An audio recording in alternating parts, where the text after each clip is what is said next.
2021년 호흡 채널 코리아 온라인 전도회에 오신 여러분을 진심으로 환영합니다. 다 같이 낮의 해처럼 밤의 달처럼 그렇게 살아갈래요. 다 같이 부르시겠습니다.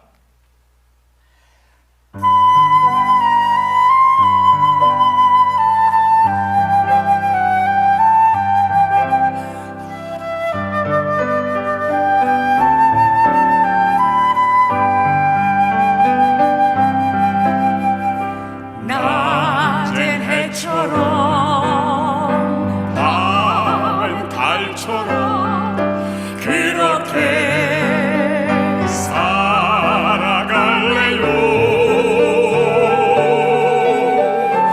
욕심도 없이 어두운 세상 비추며 온전히 남을 위해 살듯이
당신들의 온몸을 온전히 버리셨던 것처럼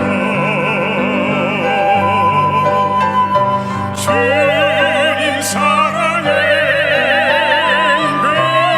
베푸는 사랑 값없이 거저주는 사랑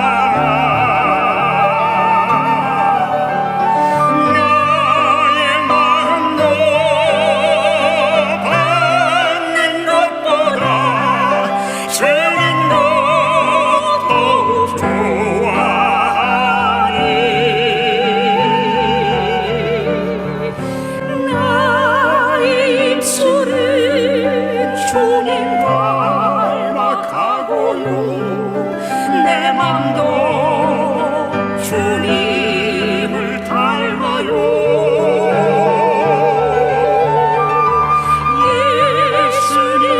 예수님처럼 바울처럼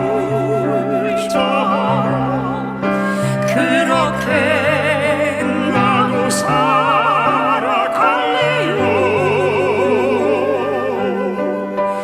그렇게 나도 살아갈래요.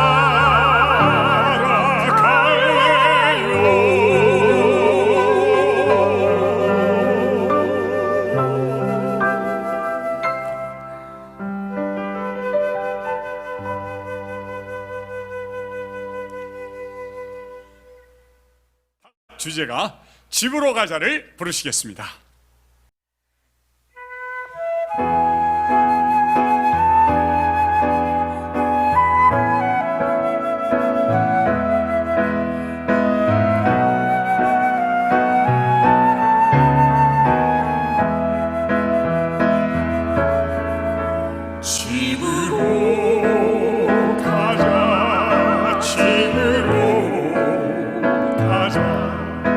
이런 눈물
주 하나님 나를 위해 오셨네.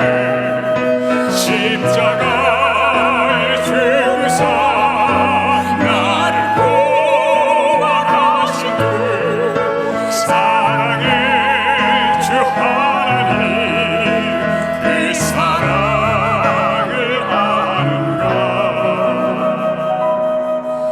집으로 가자, 집으로 가자. 어두운 죄로 아파하지 않는 곳.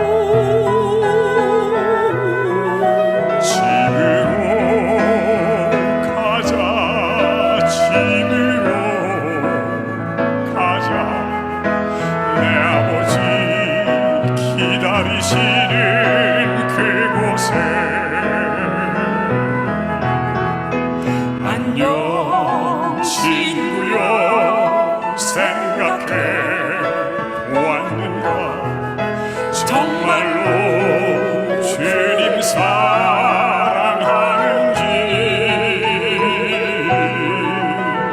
안녕 친구여, 세상 떠나갈 때에 사랑하는 주님 만날 수 있는지. 마음속 깊은 곳에 하나님이 계신가. 희미한 예감으로 평안을 얻지 못해 예수님 알기 위해 얼마나 고민했나. 아직도 이 세상을 그렇게 기대하나. 집으로 가자, 집으로 가자. 이런 눈을 흘리지 않는 곳. 집으로 가자, 집으로 가자.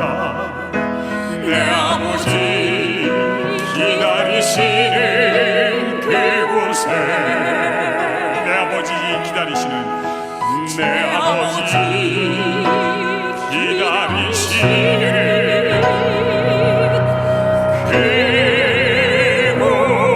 그곳에.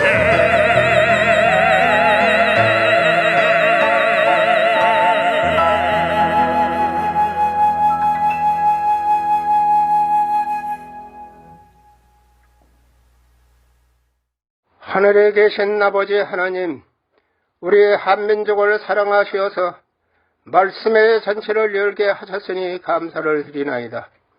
장기간 코로나 팬데믹으로 우리들의 삶이 힘들어지고 예수님과의 거리가 점점 더 멀어져 가고 있는 이때에 온라인 전도회를 통해 예언을 깨닫고 시대를 분별할 줄 아는 우리 개개인과 가정과 교회가 예수님을 첫째 자리에 모시게 되며 많은 사람들이 주님께로 돌아올 수 있도록 성령님께서 이 전도회를 인도하여 주옵소서. 오늘 이 시간 우리가 마음의 문을 활짝 열고 말씀 속에서 예수님을 꼭 만날 수 있게 도와주옵시며 저희들의 삶의 방식이 바꾸어지게 하시며 이웃사랑하기를 내 몸과 같이 하라 하신 주님의 말씀을 실천하게 도와주시고 주의 나타나심을 간절히 사모하면서 불타는 재림의 소망으로 사는 우리 교단과 내 자신이 되게 하여 주옵시며 처음으로 말씀을 접하는 자에게는 충만한 은혜로 임하여 주시어서 강력한 성령님의 호소에 굴복하는 삶이 되게 하여 주시기를 간절히 소망하며 예수 그리스도의 이름으로 기도하옵나이다. 아멘.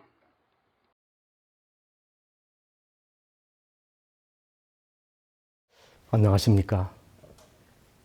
코로나 때문에 전 세계가 아직도 기진맥진하고 있는 것 같습니다. 그런데 이 전 세계 코로나 병을 다 합쳐도 채 1kg이 되지 않는다는 보고가 있습니다. 정말 인류는 이 미물과의 전쟁에서 깨끗하게 졌습니다.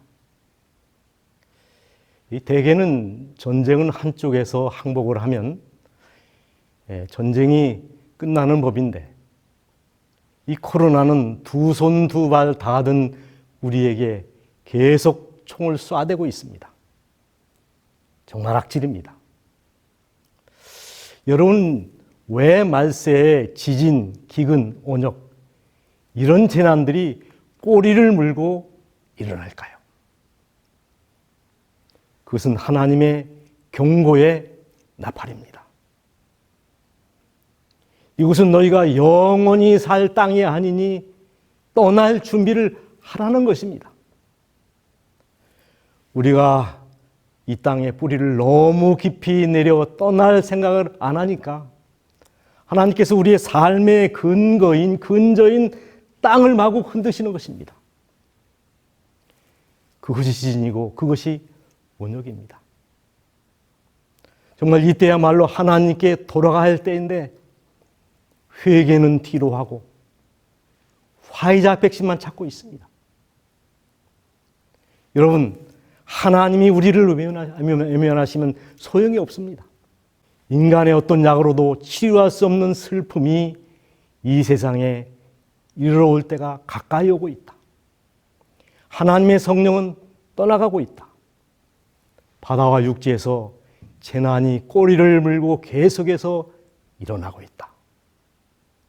여러분, 바로 이때 우리가 할 일은 무엇입니까? 살아있는 사람은 자기 죄로 벌을 받나니 어찌 원망하랴. 우리가 스스로 행위를 조사하고 여호와께로 돌아가자. 마음과 손을 아울러 하늘에 계신 하나님께 들자. 그래서 이번 한 주일의 말씀의 총 제목이 집으로 가자입니다. 여러분, 천국은 옵션이 아닙니다. 꼭 가야 합니다. 여러분, 그러기 위해서 우리는 무엇을 어떻게 준비해야 합니까? 제가 그 얘기를 하고 싶었습니다. 사실 한 주일 말씀의 3분의 1은 저를 위한 말씀입니다. 그리고 3분의 1은 성도님들을 위한 말씀이고 나머지 3분의 1은 처음 신앙하는 분들을 염두에 두고 말씀을 준비했습니다. 그리고 이 성의 총 타이틀이 전도회도 아니고 부흥회도 아니고 부흥전도회입니다. 오늘은 그 첫 시간 서론적이고 총론적인 말씀을 시작하겠습니다. 1983년 연세대학교 신학대학 채플 시간에 김흥겸이라는 학생이 대표 기도를 했는데 그 기도문이 본인에 의하여 약 10년 뒤에 살림이라고 하는 잡지에 실리게 되었습니다. 한 개인의 기도가 이런 공적인 잡지에 실린다는 것도 특이하고요. 그 기도의 제목과 내용이 너무나 충격적이어서 지금 읽어도 우리의 등골을 서늘하게 만듭니다. 그의 기도는 이렇게 시작됩니다. 하늘에 계신 하나님, 회개하십시오. 우리 보고 회개하라고 하지 말고 당신부터 회개하십시오. 우리 보고 죄인이라고요? 정말 울며 불며 회개해야 할 사람은 우리가 아니라 바로 당신 야훼 하나님이십니다. 주의 뜻 하시는데 도대체 당신의 뜻이 무엇입니까? 우리는 주님의 뜻이 무엇인지도 모르겠고 더 이상 당신의 그 뜻을 실현할 자신도 없습니다. 아니, 힘들어 못하겠습니다. 우리 보고 하라 하지 말고 당신이 이 땅에서 당신이 하고 싶은 대로 해보세요. 그런 당신은 지금까지 도대체 무엇을 하셨습니까? 백주대낮에 많은 사람들이 속절없이 죽어가는 광주에서 당신은 무엇을 하셨냐고요? 우리를 시키지 말고 당신이 직접 해보라니까요. 불쌍하신 하나님, 우리 같은 것을 앞세워 당신의 나라를 만들겠다는 하나님, 그래도 당신이 저를 사랑하신다면 이 길을 가다가 변절되기 직전에 차라리 죽여주세요.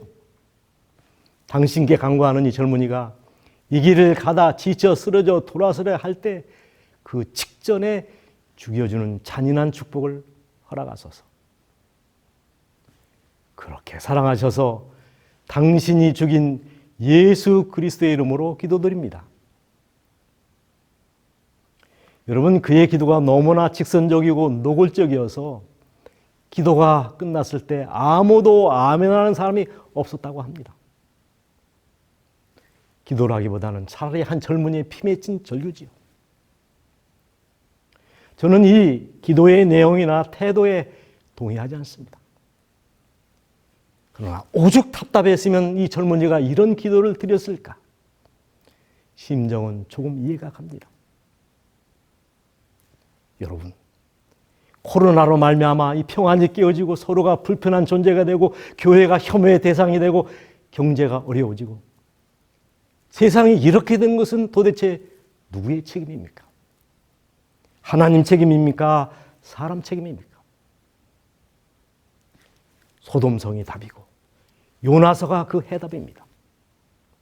창세기 18장 26절 여호와께서 가라사대 내가 만일 소돔 성 중에서 의인 50을 찾으면 그들을 위하여 온 지경을 용서하리라. 요나서 1장 15절 요나를 들어 바다에 던지매 바다에 뛰놓는 것이 곧 그친지라. 여러분, 의인이 의인답지 못해서 신자들이 신자답지 못하기 때문에 교회가 부흥하지 못하고 세상의 재난이 그치지 않는다는 것입니다. 제가 책임의 자리에 있을 때 어떤 인터뷰 요청을 받았습니다. 그 기자의 질문의 핵심은 이것이었습니다. 목사님은 현대 재림교회의 문제점을 뭐라고 보십니까? 꽤 무거운 질문이었습니다. 제가 오래 생각을 하다가 세 가지로 요약해서 답을 했습니다. 현대 재림교회의 문제점. 그는 그 첫 번째를 예수 고갈로 봤습니다. 여러분이 아시는 대로 세계에서 가장 큰 교회가 대한민국 수도서울에 있습니다. 뿐만 아니라 2위에서 10위까지의 교회도 우리나라에 있습니다. 대단한 축복이고 영광스러운 기록입니다. 원래 우리나라 이름 조선인데요. 발음을 그대로 영어로 써도 조선입니다. 여러분, 그 뜻은 놀랍게도 선택된, 선발된, 뽑힌이라는 뜻을 가지고 있습니다. 여러분, 우연치고는 대단한 우연 아닙니까? 하나님의 축복을 위하여 특별히 선택받은 백성. 우리나라 기독교는 매우 자랑스러운 역사를 가지고 있습니다. 나라가 위기에 처했을 때 회피하거나 방관하지 않고 당당히 맞서 싸웠던 자랑스러운 교회입니다.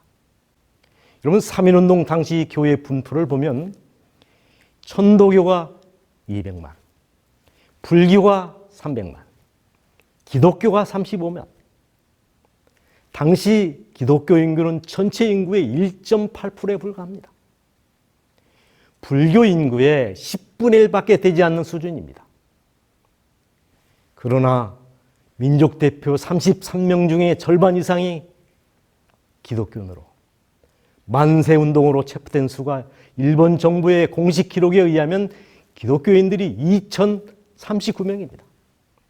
천도교가 1,063명, 유교가 55명, 불교가 41명입니다. 순교자들의 60% 이상이 기독교인들이었습니다. 당시 기독교인 하면 성각자요, 애국자요, 선지식인으로 모두가 다 올려다봤습니다. 그러나 지금은 어떻습니까? 존경은커녕 지탄과 혐오의 대상이 되고 있습니다. 교회에 다닌다는 말을 하기가 부끄럽습니다. 여러분, 한때 사랑받던 기독교가 세상으로부터 이런 배척을 받는 이유가 무엇입니까? 믿음을 고백하는 사람은 많아도 예수님처럼 사는 사람은 별로 없다는 것입니다. 예수 냄새나는 사람을 찾기가 어렵다는 거예요. 이 교단과 교파를 초월해서 지금도 여전히 사랑을 받고 존경을 받고 있는 분이 영락교회 한경직 목사님이십니다. 그가 그렇게 높이 존경을 받는 이유는 그분에게서 예수님 냄새가 나고 예수님처럼 사셨기 때문입니다. 어떤 성도가 목사님을 위하여 5리터 파카를 사드렸는데 일주일 후에 영락교회 앞에서 동냥하는 거지가 그곳을 입고 있더라는 것입니다. 그래서 목사님이 존경을 받는 것이죠. 은퇴 후에는 남한상성 및 18평짜리 국민주택에서 건박하게 사셨습니다. 우리 목사님이 돌아가시기 전에 교계의 원로들이 남한선성에 계신 목사님을 문병한 적이 있는데 이 말씀을 나누는 중에 목사님, 모처럼 저희들이 이렇게 한 자리에 모였는데 귀감이 될 만한 말씀 한 말씀만 주시지요. 한동안 골똘히 생각에 잠기셨던 목사님이 딱 한마디 말씀을 하셨답니다. 목사님들, 예수 잘 믿으세요. 초신자에게 한 말이 아닙니다. 한국 교회를 쥐락펴락하는 교계의 중진 원로 목사님들을 향하여 예수 잘 믿으세요. 이 말은 현재 한국 교회가 지도자로부터 온 백성들이 예수님을 잘 못 믿고 있다는 이야기가 아니고 무엇이겠습니까? 그때 그 말씀이 책 제목이 되어 출간되어 나왔는데 바로 이 책입니다. 저도 이 시간 제 자신에게 그리고 여러분에게 물어야겠습니까? 정말 여러분은 예수님을 잘 믿고 계십니까? 내 안에 정말 예수님이 살아계십니까? 그리고 또 한 권의 책입니다. 서울대학교 한한상 교수님이 쓰신 예수 없는 예수교라는 책입니다. 바로 이 책입니다. 따끔한 책입니다. 이 책 역시 책 제목이 서론이고 본론이고 결론인 책입니다. 레너드 스윗 박사도 현대교회의 질병을 똑같이 지적하고 있습니다. 오늘날 교회는 심각한 질병을 앓고 있다. 바로 예수 결핍 장애다. 예수 교회에 예수가 없다는 거다. 저는 빨갱이 재림교회로 태어났습니다. 저희 어머니는 33세에 장로교에서 개혁 개종하셔서 그 주일부터 저희 집에서 안식 예배를 드렸습니다. 그리고 얼마 후에 저희 집에서 돌 덜릴 만한 거리에 조그마한 교회를 세웠는데 어느 날 태풍이 불어서 나가봤더니 그 교회가 없어졌답니다. 얼마나 허술하게 지어진 교회면 그랬겠습니까? 그래서 당시 구호물자를 좀 팔아서 그보다 조금 더 나은 교회를 지었는데 제가 그 교회에서 자라고 그 교회에서 성장하여 목회자가 됐습니다. 그리고 신학과에 들어가기 전까지 단 한 번도 저는 타 교회 마당조차 밟아본 적이 없는 그런 사람입니다. 그러다가 신학교 3학년 때 비교 종교학 숙제를 하기 위하여 타 교회 몇 교회를 제가 방문하게 되었습니다. 영락교회도 가봤고 영동성당, 충영교회를 차례로 가봤습니다. 그때 받았던 충격과 유감이 지금까지 메아리로 제 마음에 남아 있습니다. 성체 같은 교회에서 장엄하고 세련된 예배가 드려지는 모습을 보면서 말할 수 없는 충격을 제가 받았습니다. 우리가 미원 고춧가루를 먹어야 되느냐 말아야 되느냐, 현미가 어떻고 고춧가루가 어떻고 숟가루가 어떻고, 차가운 돌비를 들고 외치는 동안 그들은 구름대 같은 영혼들이 모이는 성체 같은 교회를 만들고 그런 예배를 드리고 있더라고요. 여러분, 저는 재림교인으로 태어나서 재림교인으로 살고 있고 이 교단과 함께 운명을 같이 할 사람입니다. 그러나 여러분 솔직히 말해봅시다. 홍해를 가르신 하나님, 떨기나무 위에 불꽃으로 임하신 그 하나님, 능력의 하나님, 심판의 하나님, 권능의 하나님이 과연 우리 안에 계신가? 우리 가정에, 우리 교회 안에 계신가 하는 것입니다. 우리가 남원교회라는 자부심 외에 여타의 교회보다 다른 교단보다 축복받은 증거가 있으면 여러분 한번 내놓으시기 바랍니다. 정말 하나님의 축복을 그렇게 받았다면 우리의 모습이 왜 이런 모습일까요? 여러분, 기독교의 최대의 적은 무종교가 아니라 희미한 종교성이란 말이 있습니다. 우리 하나님께서 가장 불편해하는 존재는 불신자가 아니라 짝퉁신자입니다.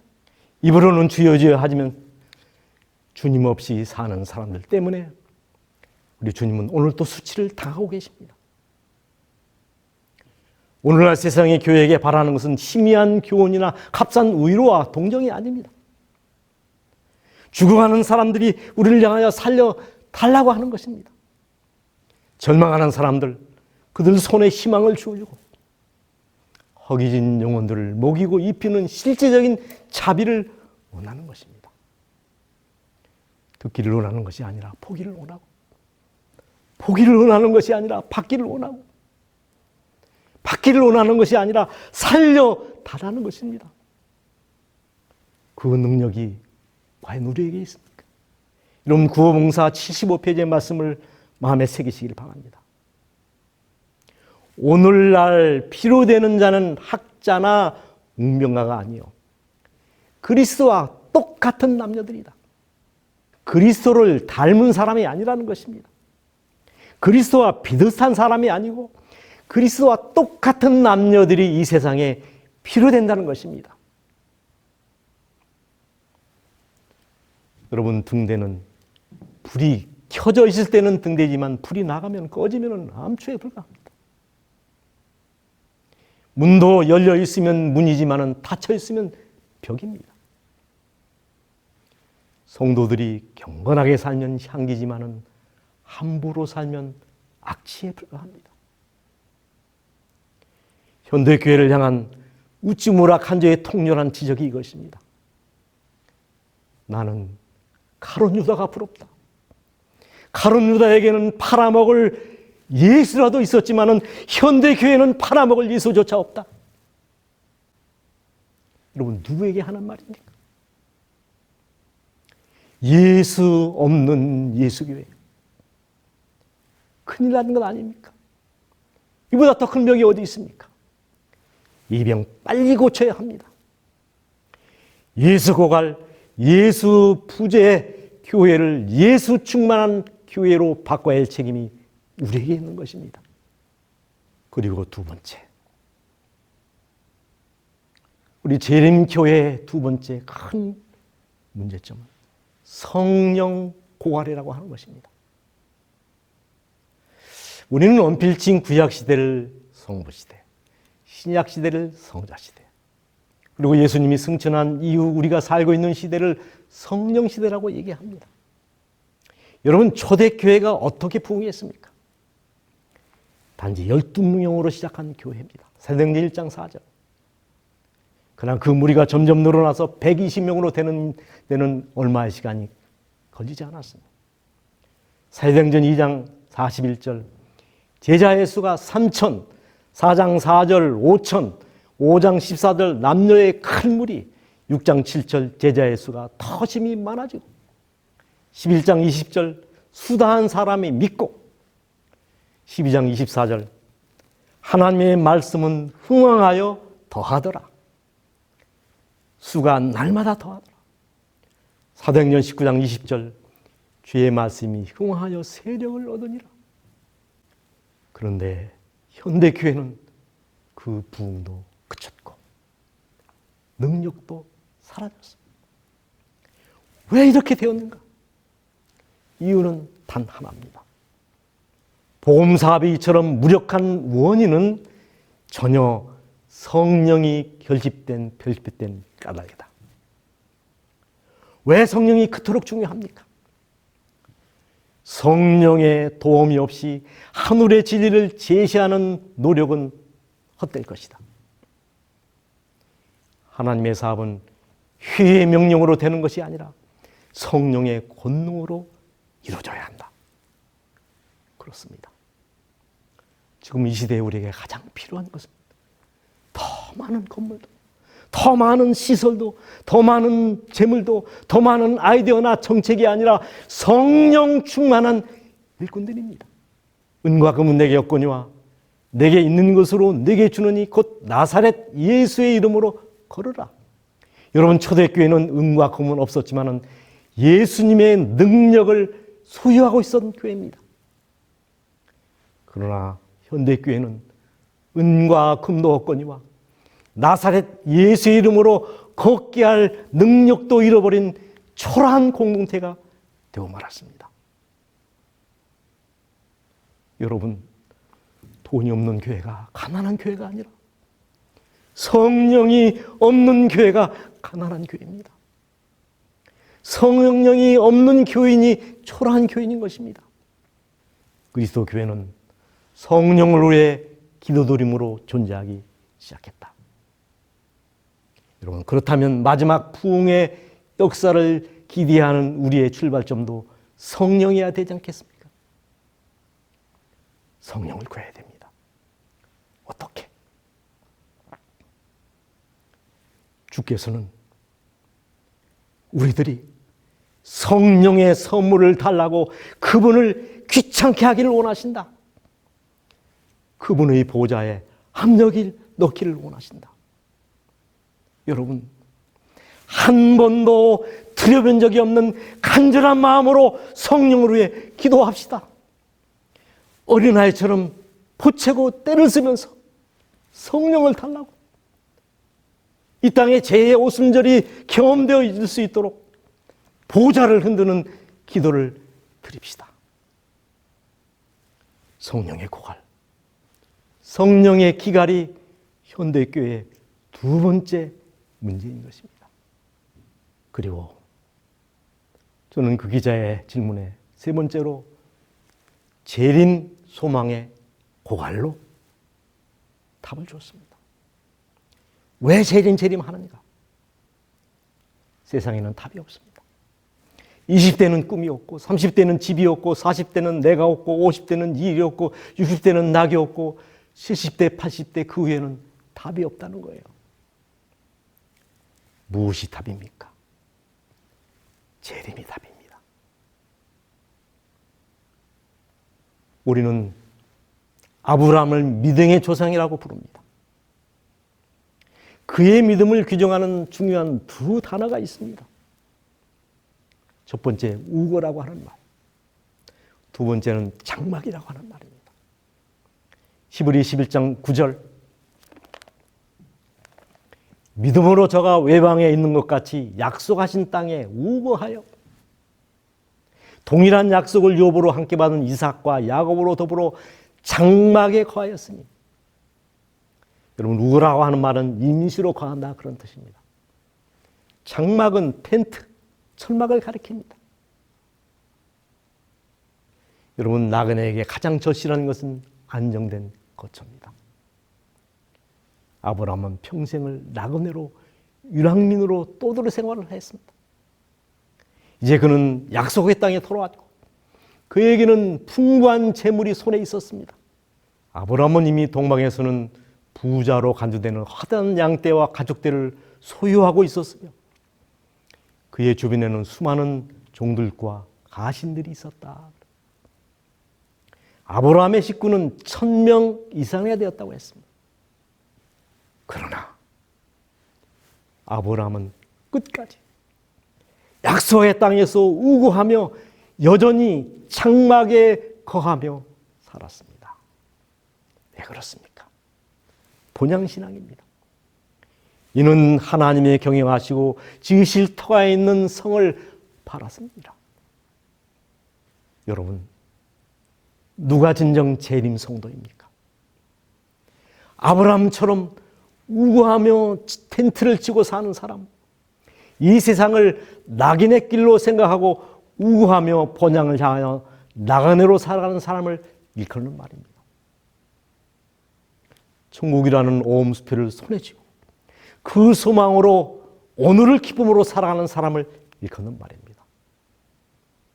그러나 참으로 안타깝게도 이 재림이라고 하는 단어가 성경에 갇혀버린 추상명사가 되어버렸습니다. 여러분, 재림에 간격 없는 사람은 그 사람이 목사든 장로든 누구든지 그냥 신자일망정 더 이상 재림 성도는 아닙니다. 재림의 감격으로 살고 있는 사람이 바로 재림 성도입니다. 재림에 올인하여 사는 사람을 일컬어 재림 성도라고 부르는 것입니다. 저는 오늘 이제 말씀을 마치면서 전전전 대총회장이셨던 피얼슨 목사님이 대총회 마지막 안식일에 하셨다는 설교를 회상하면서 말씀을 마무리하려고 합니다. 친애하는 재림성도 여러분, 나는 내가 대총회장으로 있는 동안 사랑하는 백성들과 함께 하늘에 같이 못한 것이 천추의 한입니다. 우리도 이스라엘 백성들처럼 우리의 뼈를 광야에 묻고 영광스러운 재림의 아침을 후손들에게 물려줘야 한단 말입니까? 그것은 슬픈 역사입니다. 우리는 이미 하늘에가 있어야 할 백성들이었습니다. 그러나 우리의 게으름과 해태함으로 주님의 재림은 여러 해 지체되고 있습니다. 여러분, 하늘은 이미 준비가 다 되어 있습니다. 우리가 문제입니다. 이제라도 어서 속히 맡겨진 사명을 완수하고 그리운 강가에서 속히 주님을 뵙도록 합시다. 속히 본향으로 갑시다. 속히 본향으로. 아멘. 오늘 제 말씀을 여기서 마치겠습니다.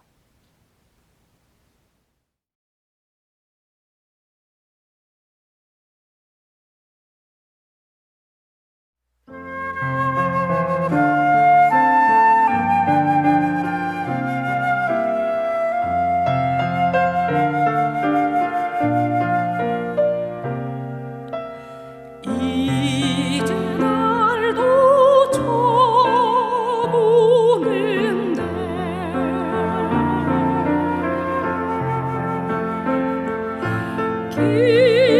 길이를 철새처럼 눈물 짓다가 절망의 끝자락에 무너진 자들아, 이제 그만 집으로 가자.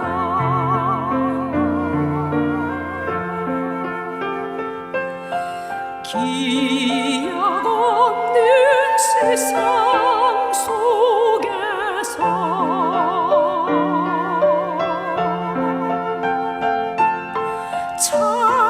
차가운 세상에 시린 틈만 내주고 절망의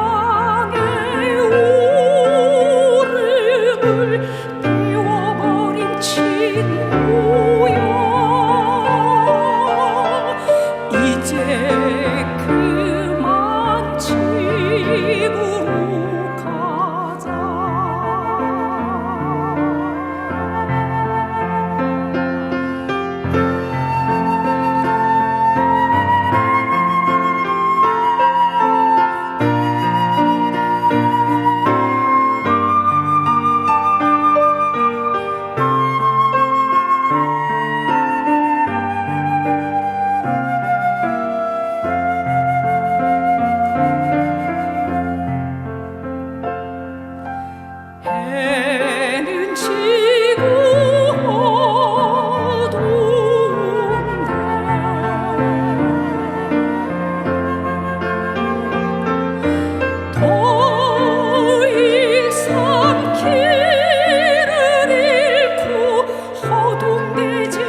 하늘 본향 집으로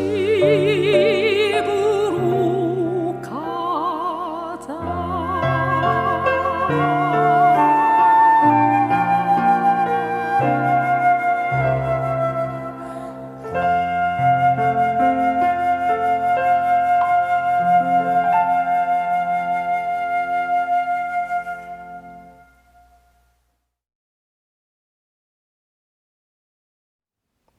아버지, 우리가 주님을 오래 믿었지만 예수 없이 살았던 지난날의 불신앙을 원통하게 뉘우칩니다. 성령의 시대에 살고 있지만 성령의 애소하시는 음성을 외면하고 살았던 지난날의 어리석음을 눈물로 회개합니다. 재림이 우리의 마지막 소망임에도 불구하고 대책 없이 살았던 지난날의 경거망동한 신앙을 솔직하게 가슴을 치면서 회개합니다. 이제는 예수 충만, 성령 충만, 재림 소망 충만한 성도로 살아가게 하여 주시옵소서. 예수님의 이름으로 기도하옵나이다. 아멘.